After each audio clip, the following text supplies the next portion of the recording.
Well, we now know what to get the kid who's been naughty for Christmas. Footage of this, Everton Arsenal. It wasn't the best. 0-0. Did any team deserve more than they got? No. I'm sure Ancelotti, having sat through this, now really understands the job he's got.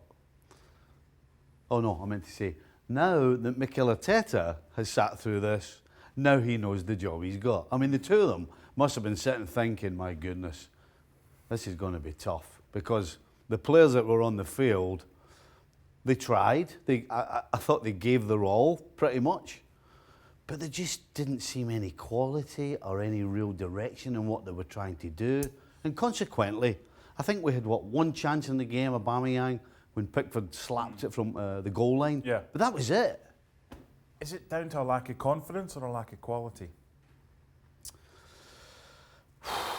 I think at the end of the day, when you look at the team sheets and you look on paper, both of these sides on paper look as though they have quality. They do. But unfortunately, I don't think we can say that anymore. It's been too long since either of these sides have shown any quality. And so either we think the players are better than they are, or, well, I think probably both sides have just paid too much money for players that just aren't good enough. There was a cutaway in the second half, I think it was, to Ancelotti in the stand, and he was sitting, going like that. Now, Duncan Ferguson's done all right in interim charge.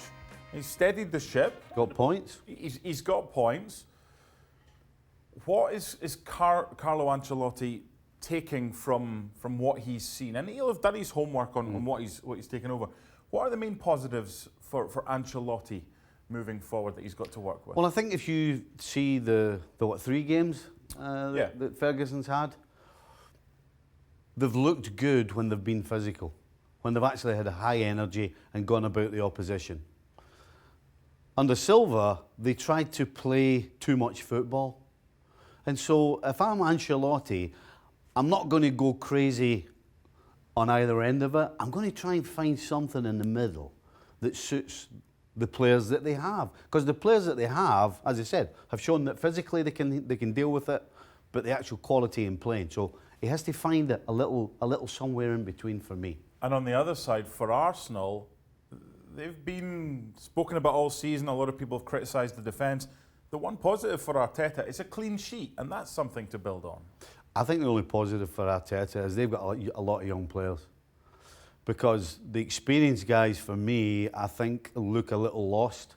And when you look at today's game, the only positives for me are the young players, the likes of your Martinellis, who fortunately are not particularly experienced, and so it's just all new for them. Yep. And they don't have the baggage. Yeah, they don't have the baggage. So I think for me, the only positive is that there's a lot of young players, and so he can maybe mould them and bring them along. Who's got the bigger and the harder job, Ancelotti or Arteta going forward? I think the only answer that I can give you is that it depends on the expectations of the owners. Okay. If Arsenal are sensible, they'll look at Liverpool of 5 years ago when Klopp came in and realised this was going to take time. And for Everton, again, Ancelotti and the owners, are they going to think that Ancelotti is going to take this side from relegation right now to, 18 months? They want to be up in the top 4 or something crazy like that. So it really depends on the expectations that these two guys' owners have with them. Just finally, to end our chat about Everton and Arsenal, we saw Moise Kean substituted last time out, having come on as a sub.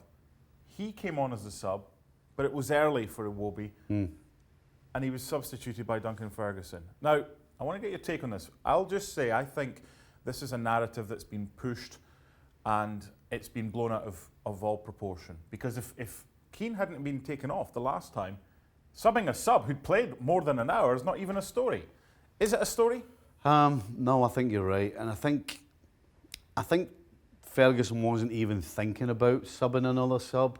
He was, I think, along with you, thinking the guys had put a shift in. Yeah. And he's actually been making a smart move by getting Keane back on, because he did the wrong thing last week with Keane. And to get him back on this week, I think, sort sort of builds a little bridge somewhat for both him and the player and the club. So yeah, I think a lot so far. It's early days, but a lot has been made of it so far that, as you said, I agree with you. It shouldn't have been. If this was a 5-4 or a 3-2, we wouldn't be speaking about this. The fact that it was 0-0 and it wasn't very good, that's why we're chatting about it. Well, because there's nothing else to talk about. Exactly. 0-0, Everton and Arsenal, big jobs ahead for Ancelotti and Arteta. Thanks so much for watching ESPN on YouTube. And for more sports highlights and analysis, be sure to download the ESPN app. And for premium content and live streaming, subscribe to ESPN Plus.